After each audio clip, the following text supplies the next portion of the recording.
While we may think of ourselves as advanced after catching a glimpse of the 8 planets of our solar system and their 200 moons, we really have little idea of what's out there. So much so that there's speculation that there might be one more planet in our solar system. Scientists call it Planet X or Planet 9. This undiscovered world could be hidden way out past Neptune. Asteroids and dwarf planets in this area have weirdly unexplained altered orbits, and Planet X may be the reason. Tales of this mysterious planet began over 100 years ago with a man called Percival Lowell. Lowell had a great love of space, and aside from having an impressive mustache, he was also super rich. Ooh, that lucky guy. He used his riches to build an observatory in Arizona. He then dedicated it to study the odd motions of Uranus and Neptune. Their gravitational pulls are slower than those of all the other planets in our solar system, almost as if there is a giant hidden object pulling them off course. In 1906, Lowell theorized that there could be another planet out beyond Neptune. It probably caused those strange cosmic happenings. The man called this potential space body Planet X. In 1930, Pluto was discovered by Clyde Tombaugh at Lowell's very own observatory. It finally looked like people had an explanation for the weird orbital patterns. Lowell's team was on cloud 9 after the discovery, but their celebrations were short-lived. Soon, they found out that Pluto is way too small to be having that much of an effect on the surrounding planets. And it was also too far away from them, so it was back to the drawing board. Planet X, if it exists, is 10 times the size of Earth and 4 times its radius. It would take at least 10,000 years for the planet to orbit the Sun, and it would sit over 200 times further out than our home planet. That's 600 astronomical units from the center of the solar system. FYI, an astronomical unit equals the distance between the Earth and the Sun. But while that sounds super far away, it's actually not. The distance between space bodies is usually measured in light years, and an astronomical unit is a much smaller unit of measurement. For context, the most distant thing detected from Earth is the galaxy GNZ11. Cute name, huh? It sits a staggering 32 billion light-years away. Even so, our telescopes can still spot it, and just 1 light-year is the same as 63,241 astronomical units. Woo! So, if our tech can detect a galaxy that's so far away, how have we not been able to uncover Planet X? Well, it's probably down to the fact that it might not even exist. The theory of Planet X was pretty much debunked back in 1989. It was discovered that the mysterious gravitational pulls of Neptune had been a red herring all along. Scientists had massively misjudged just how big Neptune actually was. Voyager 2 visited the planet and discovered its actual size. This new info explained the odd gravitational pulls, meaning they weren't being caused by the so-called Planet X. But that's not where our investigation ends, as the hypothetical 9th planet once again popped up around 10 years ago. While the evidence behind Lowell's theory was wrong, his belief in Planet X may not have been. In 2015, astronomers Michael Brown and Konstantin Batygin discovered that there were, in fact, unexplained gravitational forces at play past Neptune. There are satellites that orbit planets perpendicularly, which doesn't happen anywhere else in our solar system. There's also clusters of asteroids that move in very specific ways, so specific that it's basically impossible that it could be random. Even weirder, there are satellites that travel in completely opposite direction to the Sun, unlike most other things in the solar system. A planetoid called Sedna also appears to be being pulled towards something, along with 6 others, all going in the same direction. And Brown and Batygin aren't just any other stargazers. They're both well-respected scientists at the top of their game. Konstantin Batygin has been named in Forbes as one of 30 scientists who are changing the world. And Mike Brown was the man who rebranded Pluto as a dwarf planet. This means that when these guys say something, it's usually pretty legit, and you should probably listen. But the only way we can really prove Planet X exists is to actually find it. and this has turned out to be pretty difficult. To locate the planet, we'd need to use a method called transit photometry. This is basically where we monitor a whole bunch of stars for a long time and look out for any dips in the light they give off. These dips would likely be caused by a planet getting in the way, and ta-da! The existence of Planet X could be proved. But for this method to work, Earth, the new planet, and the Sun all have to be perfectly aligned. These circumstances are pretty rare, and if these conditions don't exist, the dip in light won't happen. Plus, this method would only really work with planets that are closer to the Sun than our Earth. That's Venus and Mercury. For anything past Earth, this technique is pretty much useless. Another technique we could use is to find the potential planet through a good old-fashioned telescope. But as you can imagine, that's insanely tricky. The furthest object that we've found in our solar system is a planetoid appropriately named Far, Far Out. But that's only 140 AU away from the Sun.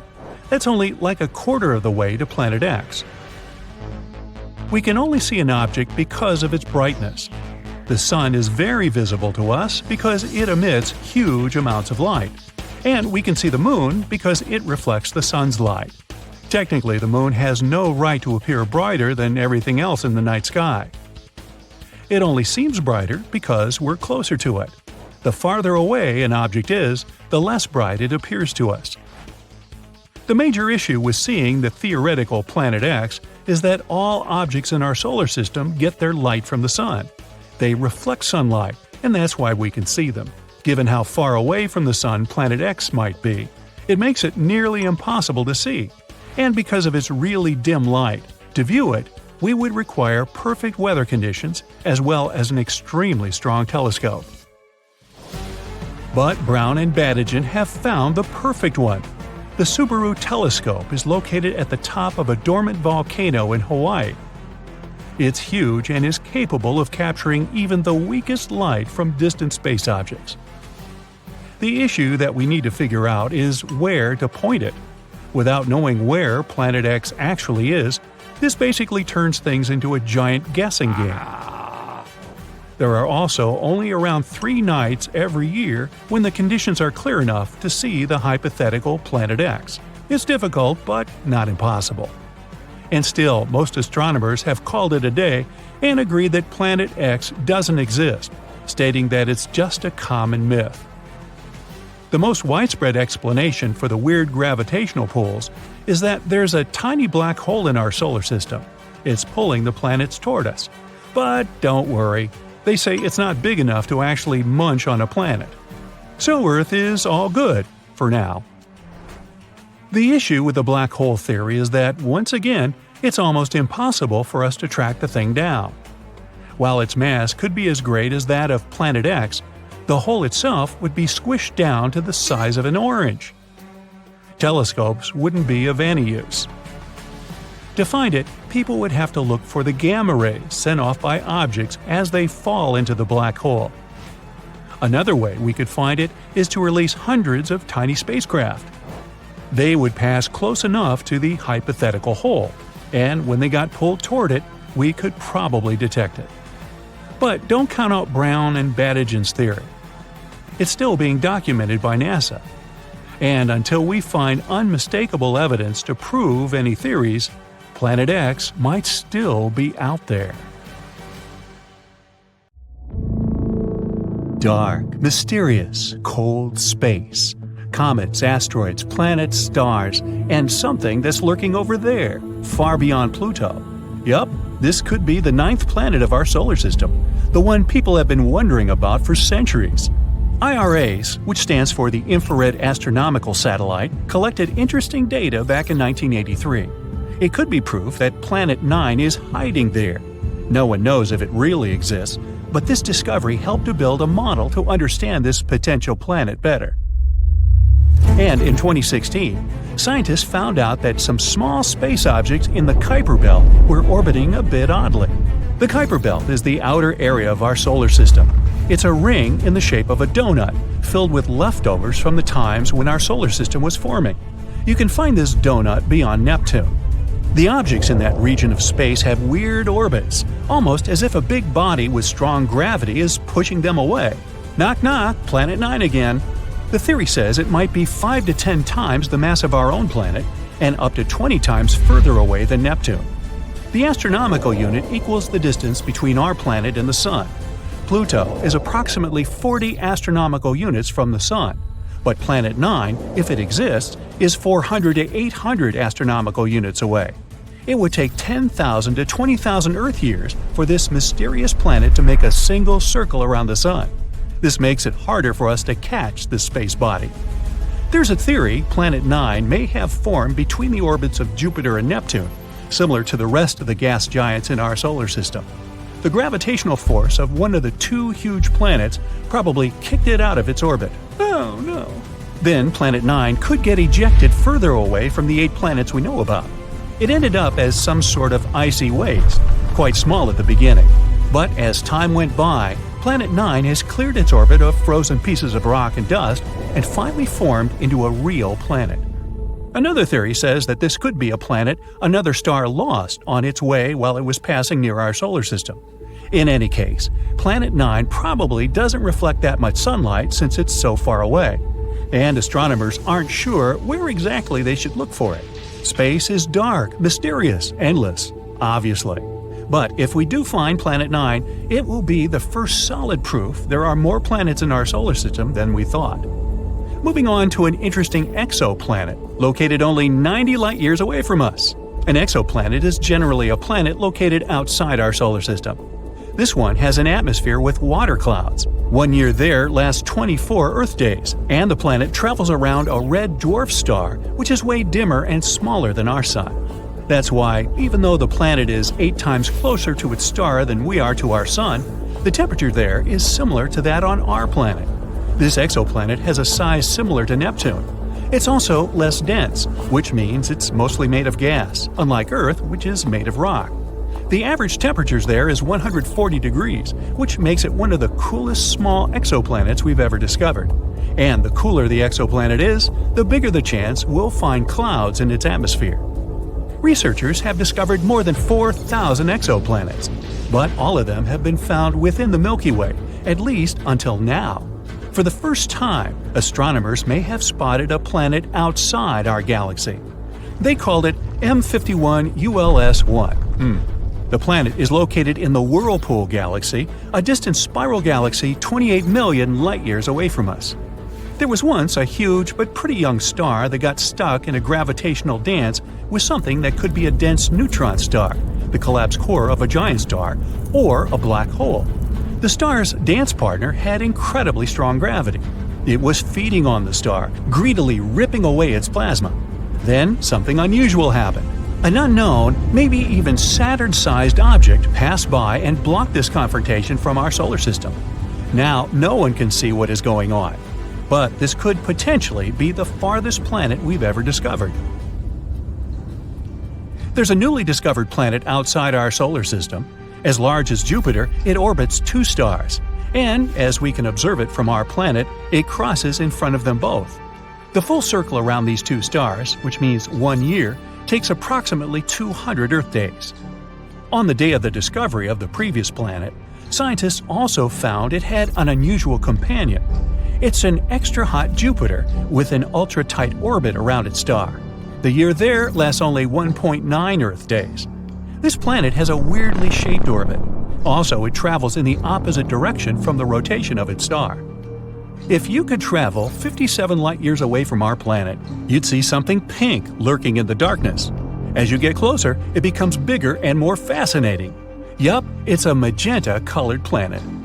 A few billion miles away from its sun, this guy is one of the youngest planets scientists have discovered. It's only 100 to 200 million years old. It's made of pink gas, similar to our Jupiter. So if you could fly closer to its surface, this gas would envelop you like a thick fog. You're coming closer and going deeper, and the gas is becoming darker, getting a reddish shade. And look at the planet's core. It's super hot. Because of its high temperature of 460 degrees Fahrenheit, this planet is like an oven.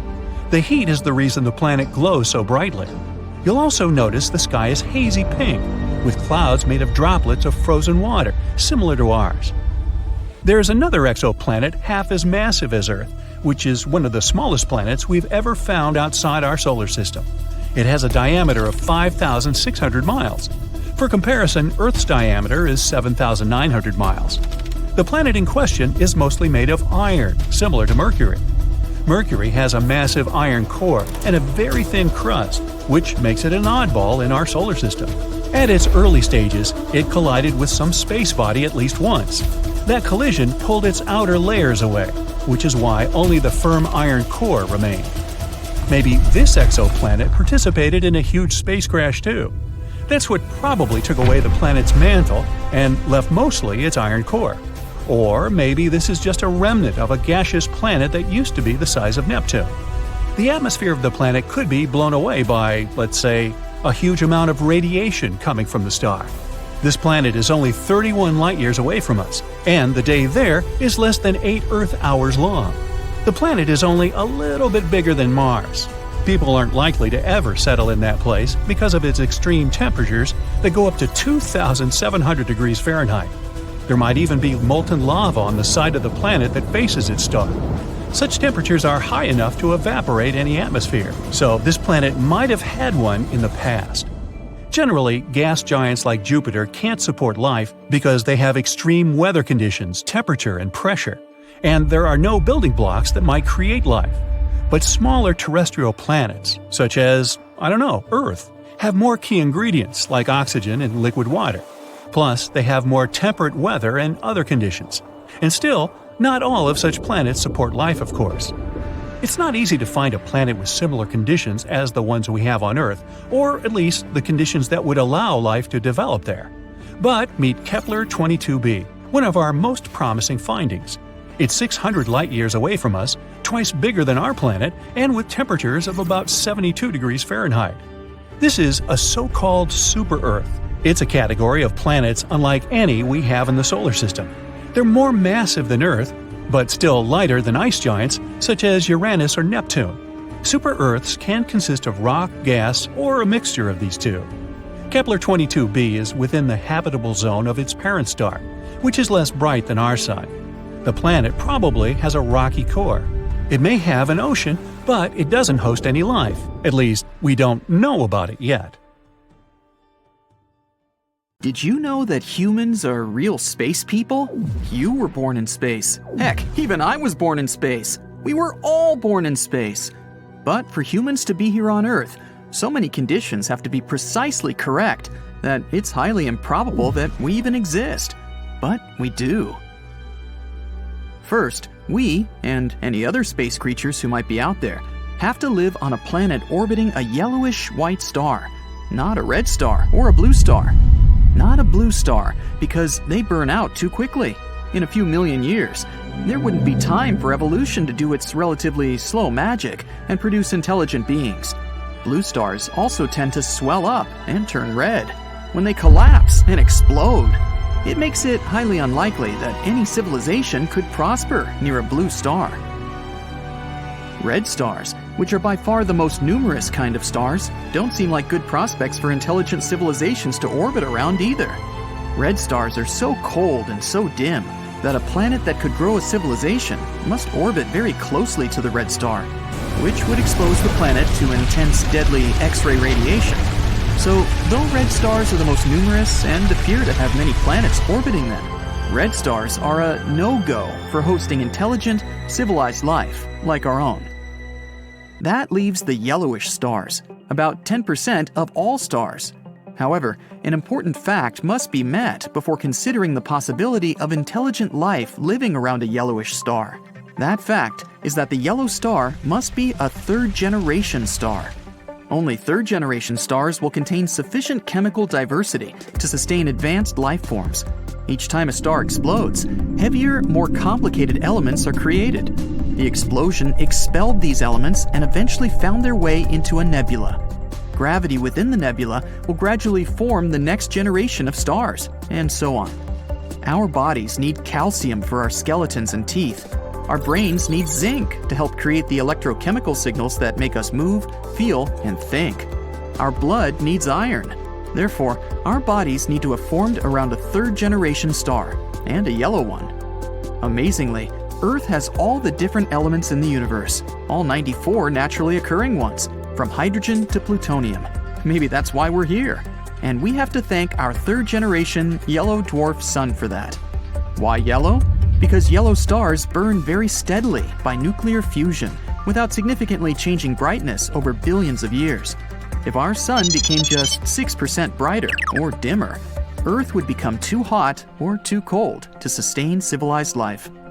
Fortunately, Earth is in the habitable zone around the sun. The habitable zone is where liquid water can exist on a planet. But that brings us to the second condition necessary for intelligent life to live in space: the planet itself. Recent studies with the Kepler telescope have shown that 1/4 of all yellow dwarf stars may contain Earth-like planets in the habitable zone around yellow dwarf stars. That figure is somewhat debatable. It might be as few as 1 out of every 33 yellow dwarf stars, but that's still a lot of planets orbiting yellow stars in habitable zones. So let's consider the second essential component for intelligent life in space: the planet itself.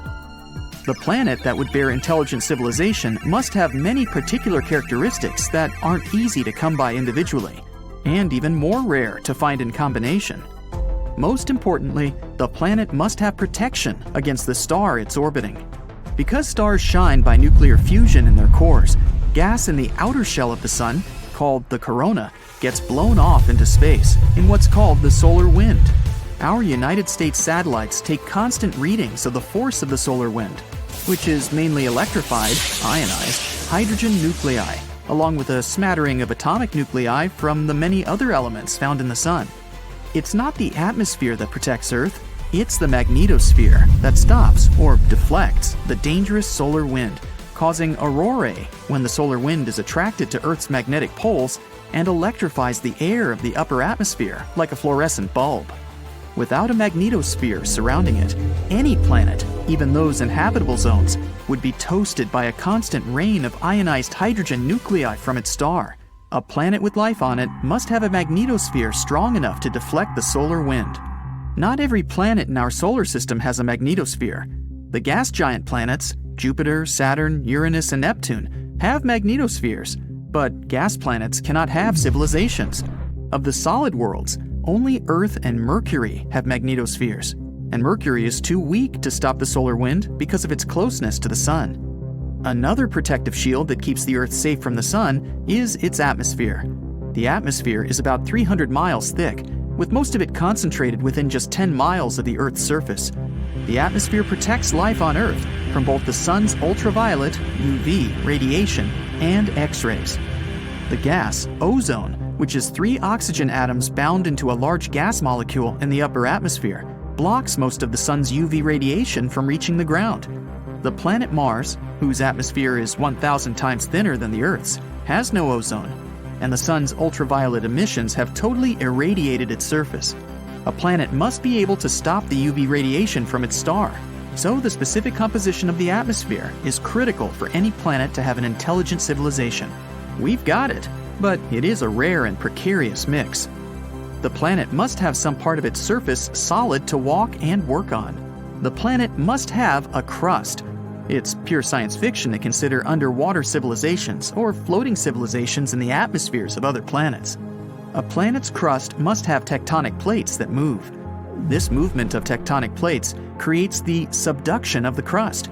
Subduction is when one tectonic plate slides under or over another, bringing the fresh matter to the surface. This renewal of the chemical properties of the planet prevents chemical equilibrium, where nothing is reactive.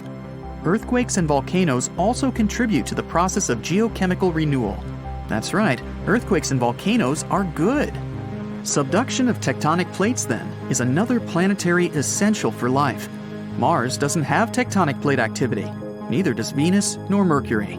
Mercury is one big tectonic plate, but there's no ongoing plate activity other than slight shrinkage. One big reason these planets have no life is that there's no geochemical reactivity because there's no tectonic subduction. And that brings us to the Moon. Yes, the Moon.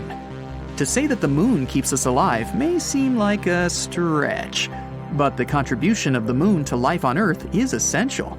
First, the gravity of the moon as it moves through space with the Earth not only makes the ocean tides ebb and flow, it also helps the rotation of the Earth to churn or stir the magma inside the Earth.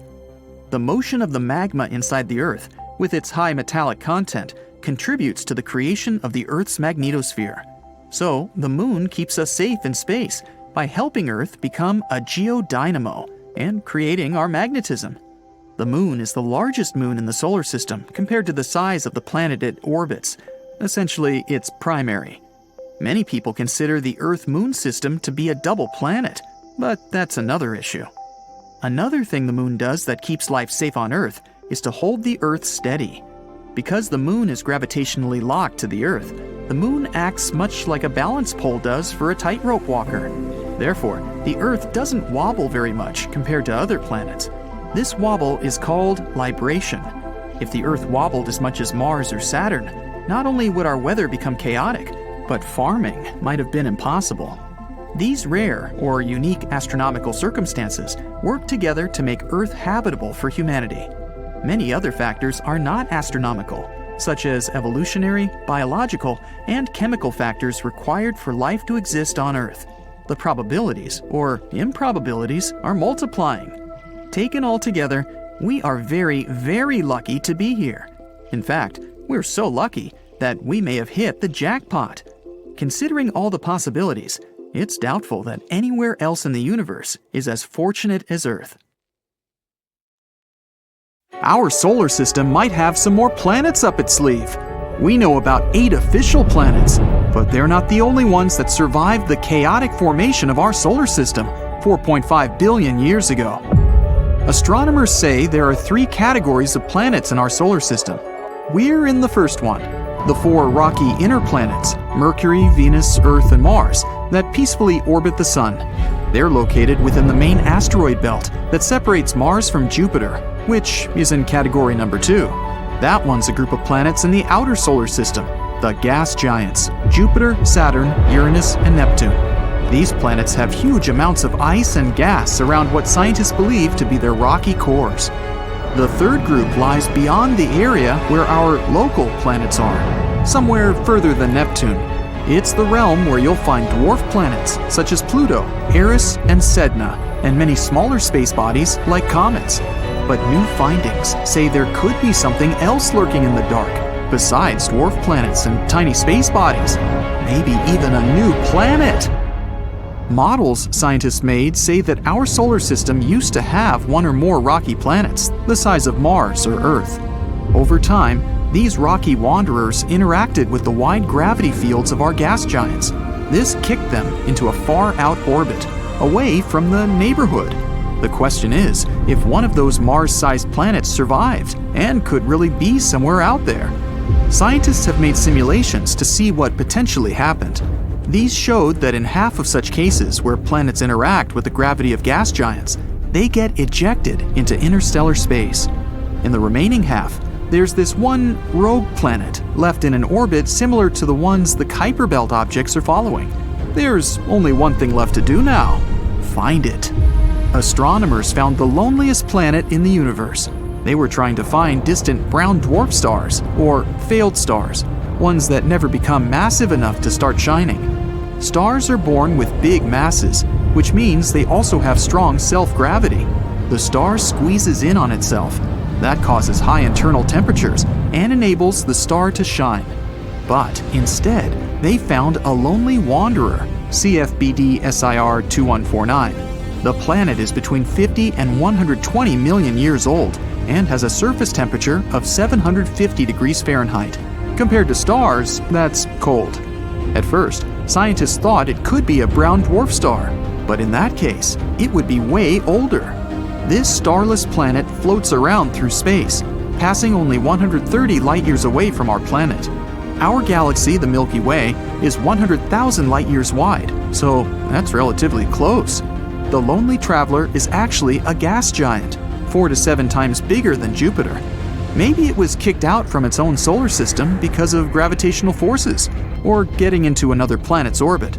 Or it was formed away from its parent star. Far beyond Pluto, on the edge of our solar system, there's a space body about as big as Pluto, but a little bit colder and way denser. It's probably a big rocky body covered in a thin icy mantle. It's the dwarf planet Eris. Both Pluto and Eris occupy the Kuiper Belt, which is the distant ring of frigid space bodies that lies beyond Neptune. A day there lasts 25.9 hours, pretty similar to Earth. But Eris circles our sun in the distance 3 times farther than Pluto, which means its year is pretty long, 557 Earth years.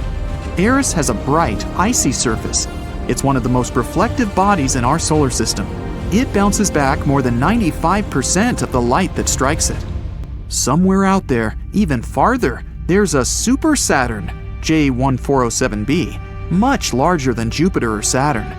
It's an exoplanet, which means a planet that orbits a star other than our Sun. Super Saturn is 434 light-years away from Earth in the constellation of Centaurus. It's the only exoplanet we know about with rings similar to Saturn. It actually has a huge ring system, 200 times bigger than Saturn's rings. There are more than 30 rings, each of them tens of millions of miles in diameter. There are gaps in the rings, which means there could be some interesting satellites, exomoons, around. If this super Saturn could swap places with our regular Saturn, its rings would absolutely dominate our sky. You could look up and easily see them. The view would be amazing because they would appear much bigger than a full moon. Scientists have found thousands of planets outside of our solar system. Some are dense as iron, while others are airy and light. And then there's the water world, GJ1214b, a steamy world, bigger than Earth and smaller than Uranus, 40 light-years away from us, in the constellation of Ophiuchus. It's a watery planet surrounded by a thick atmosphere, 2.7 times Earth's diameter, and almost 7 times heavier than our home planet. It was most likely formed somewhere farther from its star, where there was plenty of water ice, but later migrated to where it is today. Its surface temperature is 440 degrees Fahrenheit, which is too hot to host life like on Earth. It also has much less rock and much more water than our planet. Imagine a planet with no land, but only endless oceans covering all of its surface.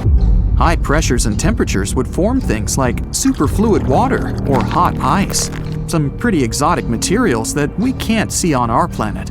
Gliese 436b. It's a Neptune-sized exoplanet 30 light-years away from our planet in the constellation of Leo. It makes one full orbit around its star in a little more than 2 days. This planet defies the laws of physics. It orbits its star, Gliese 436, which is smaller, cooler, and less luminous than our Sun, at a distance 15 times closer than Mercury is to the Sun. When we typically think of ice, we picture a frozen cube. But this planet has an icy surface, even though the temperature there is 980 degrees Fahrenheit. This temperature is way above the melting point, but the ice remains solid and burning hot. This happens because of very strong gravity. It compresses the water vapor in the atmosphere into solid ice. The pressure here doesn't allow the ice to melt, no matter how hot the surface is. Now imagine being on a mysterious planet and it suddenly starts raining sapphires and rubies. One distant exoplanet, HAT P7b, a gas giant 1,000 light-years away from Earth in the constellation of Cygnus and 16 times bigger, has specific weather and pretty violent storms. Rubies and sapphires are scattered across the planet when it's raining. On the planet's night side, there's a high amount of corundum in the atmosphere. And corundum is what mineral gems such as sapphires and rubies are made of. Clouds of corundum give such an amazing view. The planet is plagued by severe winds that often turn into powerful storms that push huge masses of those clouds across the planet. Although the planet is uninhabitable, it would certainly be cool to come there and pick up some gems. Still, the weather is pretty wild. Plus, the temperatures are over 4,600 degrees Fahrenheit. By comparison, Venus is the hottest planet in our solar system, and its temperature is only 900 degrees Fahrenheit. Looking over the expanse of space, you can see a beautiful little blue dot in the endless darkness. It's an exoplanet, HD 189733b, that lies 63 light-years from us in the constellation of Vulpecula. but it's way hotter and larger than our planet, around the size of Jupiter, and it completes its orbit around its host star in only 2.2 Earth days. That orbit is so close that the planet is most likely tidally locked. That means it's always showing only one face to its star, like our moon always shows one side to Earth. The weather here is crazy. The winds blow at up to 5,400 miles per hour, which is 7 times the speed of sound. The fastest wind on Earth only hit the mark of 230 miles per hour. And it gets better. The rain here is not made of water, but of molten glass. Clouds are made of silicate atoms and particles. They are the key element that gives the planet its cobalt blue color, not the reflection of oceans, which is the case with Earth. Earth used to be purple. Today, even when you look at our planet from space, you see a lot of green. The green we see in nature is there because of photosynthesis, the process where plants transform energy coming from the sun into energy they need to live and to produce oxygen for us. The main part of the process that gives plants the green color is the chlorophyll pigment. A long time ago, instead of chlorophyll, there was a molecule called retinol. Its pigments absorb yellow and green light and turn it into red and blue, so the Earth was more purple. And then there's a pink planet, GJ 504b, far away from us, in the Virgo constellation, 4 times more massive than Jupiter. It's a newly formed exoplanet, around 160 million years old. By comparison, the Earth is 4.5 billion years old. If we could go there, we would see an incredible world that glows from the heat of its formation. Everything around you would be colored magenta. So, we might be getting closer to finding a massive icy planet beyond Neptune's orbit. Sorry Pluto, still not you. Recently, some universe mapping using data from a telescope in Hawaii eliminated about 78% of the possible locations for this mysterious Waldo from space. Some people call it Planet 9, while others prefer Planet X. Either way, it's been causing controversy since its existence was first proposed, and that is mainly because no study so far can answer the big question: does it really exist? If discovered, Planet 9 would rank as the 5th largest planet in our solar system, with a mass 10 times that of Earth. It's also theorized to be gaseous, like Uranus. The initial study on Planet 9, dating back to 2016, suggests that this colossal new planet orbits the Sun 29 times farther out than Neptune, which sits at about 2.8 billion miles. As a result, the Planet 9 would take between 10,000 and 20,000 years to complete a single orbit around the Sun. If confirmed, this yet-to-be-understood world would dominate a region larger than any other known planet in our cosmic neighborhood. These are all intriguing hypotheses, but without a single piece of evidence or observation to back them up. Before dismissing this as a wild guess, it is important to note that these researchers relied on complex mathematical modeling and computer simulations to speculate about the planet's characteristics, because that's what they do. The hypothetical presence of this planet would explain various mysterious features located beyond Neptune. We are specifically talking about the Kuiper Belt, a huge donut-shaped region filled with icy debris left over from the formation of the solar system, including comets and dwarf planets like Pluto. What happens is that the 6 farthest objects in the Kuiper Belt exhibit elliptical orbits that are all oriented in a similar direction within physical space and tilted approximately 30 degrees downward relative to the orbital plane of our 8 known planets. What's strange here is that, despite their distinct orbital velocities around the solar system, they maintain this alignment. The likelihood of such alignment occurring randomly is extremely low, around 0.007%. So, here comes Planet 9, a hypothetical massive celestial body that offers a plausible explanation for this strange phenomenon, potentially exerting gravitational influence to shape these orbits. The initial theory didn't hold up for long, facing accusations of observational bias and calculation errors. Then, in 2017, another study popped up, sparking back the idea that maybe Planet 9 is out there after all. This time, Spanish astronomers tried a novel approach, focusing on observing extreme trans-Neptunian objects. These celestial bodies orbit the Sun in highly stretched elliptical paths, with average distances exceeding 13 billion miles. The research suggests that the distances between these objects' nodes and the Sun might provide clues to Planet 9's location. You see, these nodes are the points where a celestial body's orbit intersects the solar system's plane. When these objects reach these points, they're more likely to interact with other solar system bodies, potentially causing significant changes in their orbits or even collisions. So, if the trajectory of these extreme trans-Neptunian objects remains stable, everything's fine.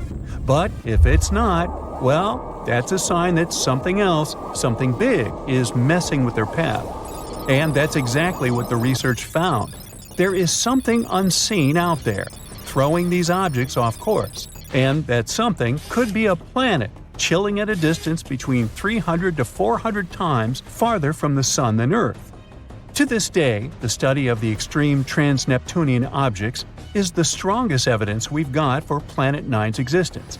And if you're still not convinced by this theory, know that strange motions like these have led to planetary discoveries before. Neptune, for instance, was spotted because Uranus's motion didn't quite agree with the predictions of Newtonian gravity. But the deflection of its orbit could be explained if it was caused by a pull of an undiscovered planet. And just like that, we discovered Neptune. Now, the year is 2021, and there's all this buzz about Planet 9 again. After correcting some old guesses, studies are now leaning towards the idea that this mystery world follows an epic loop around the Sun every 7,000 years. That is massive news, because it means this planet might be closer than we ever thought, making it easier for our telescopes to spot it. The paper also suggests there is a whopping 99% chance that the funky orbits of these distant objects are all because of this unseen planet, not just some cosmic coincidence. Now, the odds of this whole situation being a fluke are down to a 1 in 250 chance, which is much better than the 1 in 10,000 chance back in 2016. All these optimistic numbers have brought us to where we are today, keeping our hopes and working on better equipment to continue the mission of spotting Planet 9. As mentioned earlier, researchers in Hawaii created some kind of treasure map utilizing the Panoramic Survey Telescope and Rapid Response System to eliminate 78% of its locations. This is great news, considering how challenging it is to find a planet-sized needle in a cosmic haystack. But unfortunately, Planet 9's presence remains a ghost in the dark outer reaches of our solar system. Enthusiasts are still convinced of its existence and believe it is only a matter of time before we celebrate the discovery of Earth's new cosmic cousin. They're putting their hopes on the Vera C. Rubin Observatory, which is currently under construction in Chile and is scheduled to begin science operations in late 2025. Over the course of 10 years, this observatory will scan the entire southern hemisphere sky every few nights with a 27-foot, fast-moving telescope equipped with the largest digital camera in the world. The idea is to catalog everything in the solar system, reaching out to and beyond Neptune, and tracking the movements of millions of celestial objects, including space junk, asteroids, comets, and stars. If Planet 9 is indeed out there, this next-generation telescope could be the one to find it. The existence of this mysterious planet is far from being universally accepted in the scientific community.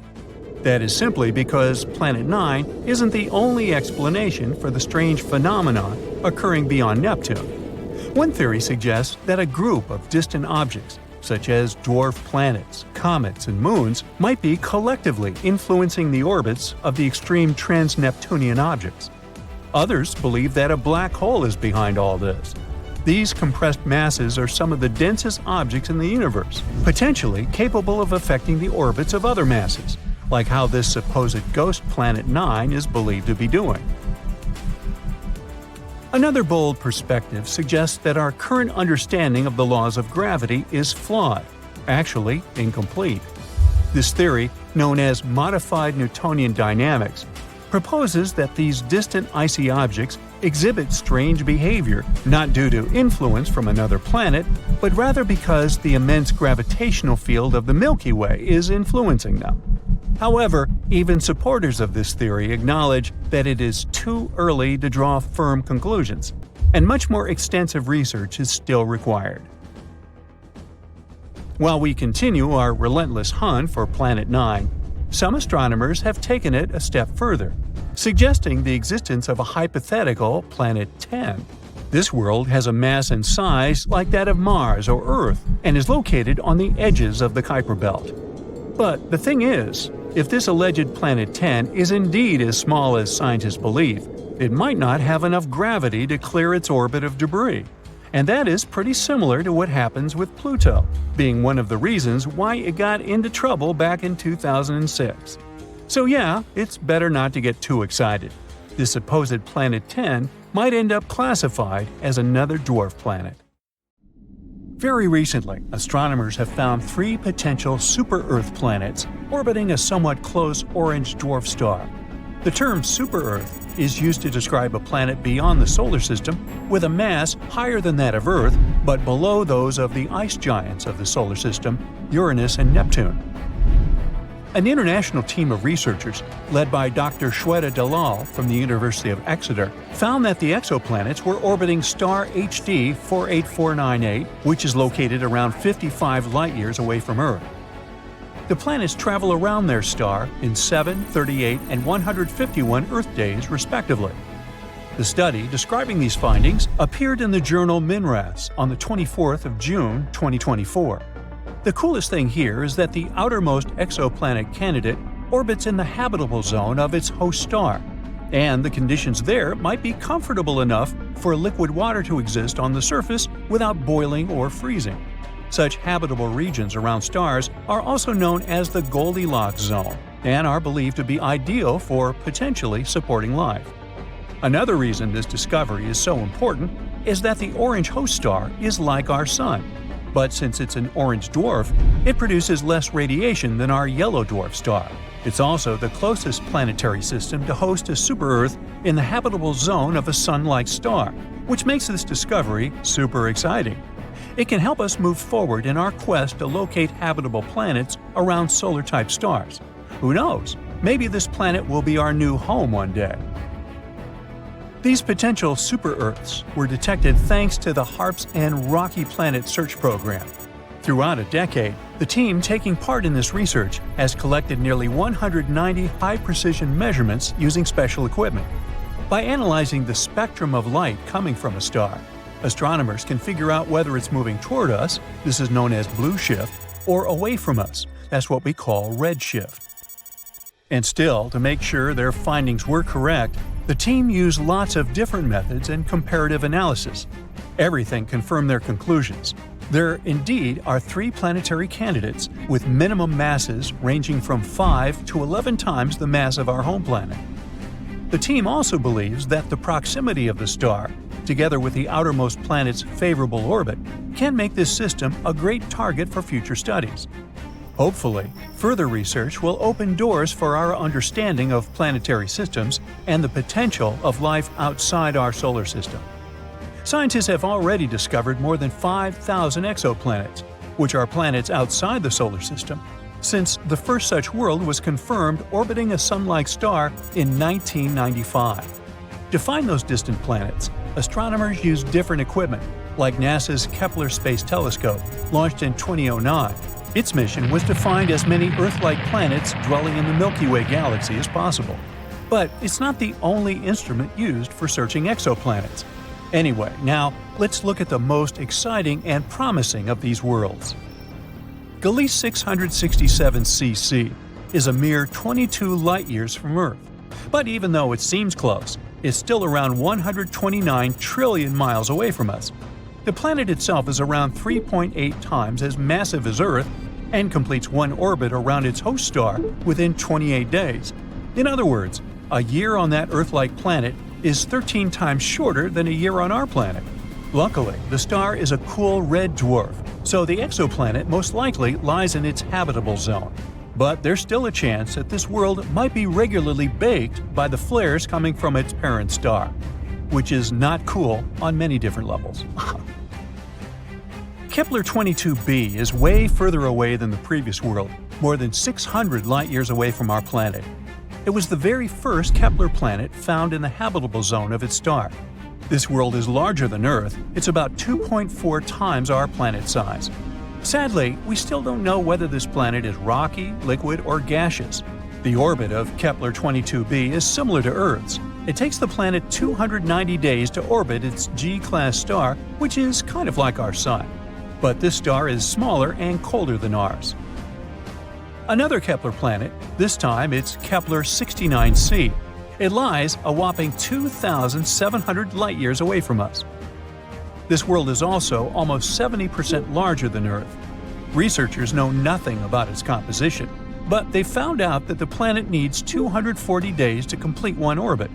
This makes its position in its system like that of Venus in our solar system.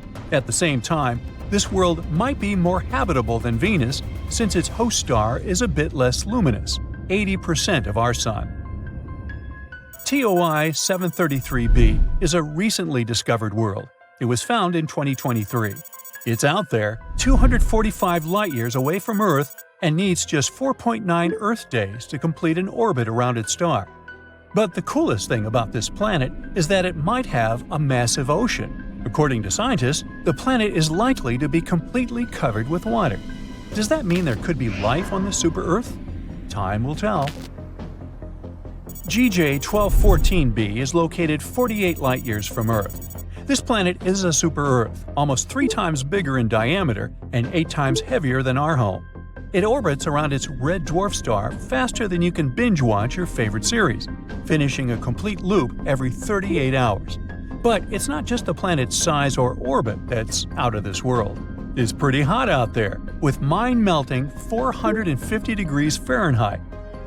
But the coolest thing is that this planet is practically drowning in water. The sizzling temperatures and crazy high pressures on JG 1214b create some cool materials like hot ice and superfluid water. Superfluidity is something that happens in liquid helium when it's almost as cold as it can get. On Earth, water totally missed the memo about being superfluid because it needs ridiculously low temperatures and off-the-chart pressures to pull off that trick. Still, there's not much use in superfluid water. Even if you try it, you'll just get dehydrated. The super-Earth that's closest to us was discovered in 2016, and it's called Proxima Centauri b. It's located a mere 4 light-years away from Earth and has a mass remarkably similar to that of our planet. A year on Proxima Centauri b is short. It only takes the planet 11.2 days to complete a circle around its central star. Scientists discovered this world after they noticed that its parent star was slightly wobbling. They hadn't been sure what exactly had been happening there until they realized Proxima Centauri b's gravity probably produced pulls and tugs that caused these wobbles. Although the exoplanet is traveling in the habitable zone of its star, Proxima Centauri, it is exposed to extreme ultraviolet radiation, all because it lies very close to its parent star. Also, none of the telescopes that are currently working and exploring exoplanets are positioned well enough to capture the light from the atmosphere of this super-Earth. Most things there are still a mystery to us, even though we're talking about a planet that's really close. Super-Earth TOI 715b orbits a red dwarf, a star smaller and cooler than our Sun. At the moment, such stars remain prime candidates for finding habitable planets orbiting them. Those miniature rocky worlds have far closer orbits than those circling around stars like our Sun. But since red dwarfs are small and cool, the planets don't risk anything when crowding closer. They're still safely within a star's habitable zone. Experts say that TOI 715b might have once had an atmosphere thicker than that of Neptune, and now the planet could be in a transition state where it's losing its atmosphere. To confirm this suspicion, scientists need to do more research, and they might finally learn whether this planet is a watery terrestrial planet. For thousands of years, people knew only about the planets Mercury, Venus, Mars, Jupiter, and Saturn, which they could see using simple telescopes, or even by the naked eye if conditions were good. But in the late 18th century, a famous astronomer named Sir William Herschel discovered a new planet that was icy blue in color. At first, people thought it was a star, but later they realized it was a planet. Today, we know it as Uranus, a planet that's more than 19 times farther away from the Sun than Earth. It's so far away that it takes Uranus 84 years to complete one trip around the Sun. This astronomer also discovered many other interesting things in space, like double stars and nebulae. In the mid-1800s, scientists noticed something pulled Uranus and strangely tugged its orbit. They thought there must be another planet out there, and they used math to predict where it would be. Finally, in 1846, they found Neptune using a telescope. It was too faint to see with the naked eye because it was too far away from the Sun. It was all so exciting. Who knows how many other planets could be there, lurking in the darkness of our solar system? Back in the mid-1800s, astronomers noticed something unusual was happening in the sky. A small rocky planet named Mercury was behaving strangely. It didn't follow the predictable orbit that was expected of it. One of the astronomers was a brilliant French scientist named Urbain Le Verrier. He came up with a theory that there could be another planet in our solar system no one had yet discovered. It would be located somewhere between Mercury and the Sun. This hypothetical planet, which he named Vulcan after the Roman god of fire, would have an incredibly hot surface, and it could be a potential explanation for Mercury's strange behavior. He never surely claimed Vulcan was really the one thing disturbing the orbit of Mercury. But, excited by the possibility of discovering a new planet, astronomers all over the world took the idea of Vulcan. For a planet that didn't exist, people committed to developing ideas and getting information about it. Some scientists didn't think it was likely that they had missed another planet as big as Mercury. It would have been hard not to see it by then. But there was a tiny chance of a smaller planet existing inside Mercury's orbit that was too close to the Sun, so no one could see it. One theory said it was about 13 million miles away from the Sun. Mercury is the planet with the most eccentric orbit in our solar system, but the closest point it gets to the Sun is about 28.5 million miles. This means Vulcan would be under half of that distance. The theory moved on, saying that if Vulcan existed, it would orbit the Sun every 19 days and 18 hours, and its path would be tilted about 12 degrees relative to the path of other planets in our solar system. Vulcan's position at its furthest point from the Sun would still be too close to the Sun to be seen with the naked eye, even during twilight. The only chance of seeing Vulcan would be during a solar eclipse, or when it passed in front of the Sun, which, as the theory said, would be 2 to 4 times a year. They had a theory that this mysterious planet was so close to the Sun that it could only be seen during a total solar eclipse when the moon blocked out the Sun's blinding glare. So, every time there was an eclipse, scientists would peer at the Sun, hoping to catch a glimpse of Vulcan.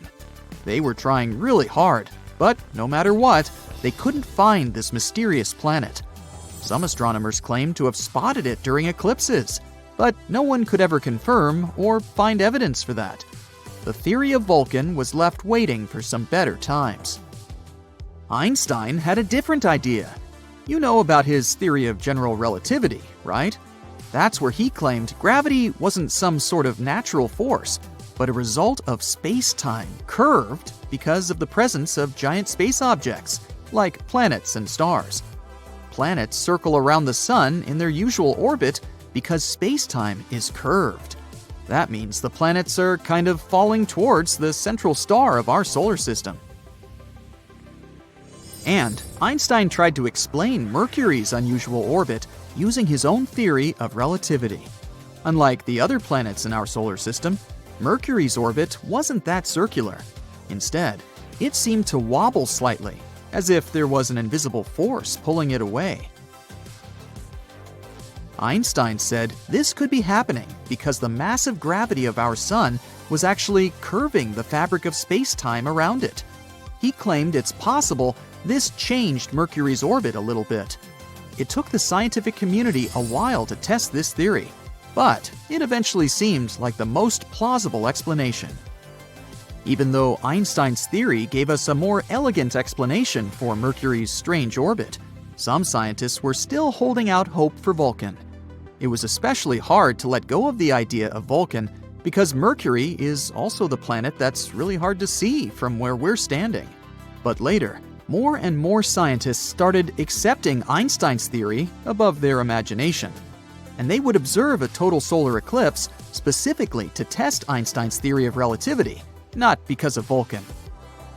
And Vulcan is not the only hypothetical planet everyone was talking about. In the newer age, some believe there could be a mysterious planet lurking in the outer part of our solar system, but this one is more likely to exist. No one has seen it directly yet, but computer simulations show this so-called Planet 9, or Planet X, is probably somewhere there beyond Neptune. Neptune and Planet X could be similar in size. Planet X could be 10 times more massive than Earth and circles around our Sun in an elongated shape, which is on average 20 times farther from the Sun than Neptune. A year there may last between 10,000 to 20,000 Earth years. By comparison, a year on Neptune lasts 165 Earth years. Something this big moving out there beyond Neptune could explain the unusual orbits of smaller objects in the Kuiper Belt. The Kuiper Belt is the area of our solar system beyond Neptune and where it orbits. And there are most likely many asteroids, comets, and some other smaller bodies there, mostly made of ice. There was another hypothetical planet called Nibiru. Remember those rumors that the world could end back in 2012? One of the popular scenarios was Nibiru, which some claimed would hit our home planet at the end of the year. Of course, nothing happened. We're still here, all set and good, but the idea of Nibiru seemed interesting. Stories started in the 1970s when a man named Zecharia Sitchin mentioned Nibiru in his book, The 12th Planet, claiming it orbits the Sun every 3,600 years. But there's no chance a planet with such an eccentric orbit wouldn't disrupt other planets in our solar system with its gravity. And if it was really coming that close to Earth in 2012, we were supposed to be able to see it with the naked eye. Some simple calculations showed Nibiru would have been nearly as bright as Mars at its dimmest and brighter than the faintest stars you see from a city. Oh well, maybe we'll have more luck in the next 3,500 and something years. In 2011, a comet named Elenin appeared that many people thought could be Nibiru.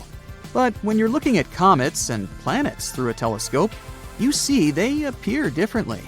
A comet has a coma, which is a gas atmosphere, together with a tail, something a planet doesn't have. Plus, this comet didn't slam into the Earth. It came too close to our Sun and fell apart. The leftover pieces will continue moving on their way to the outer solar system for the next 12,000 years.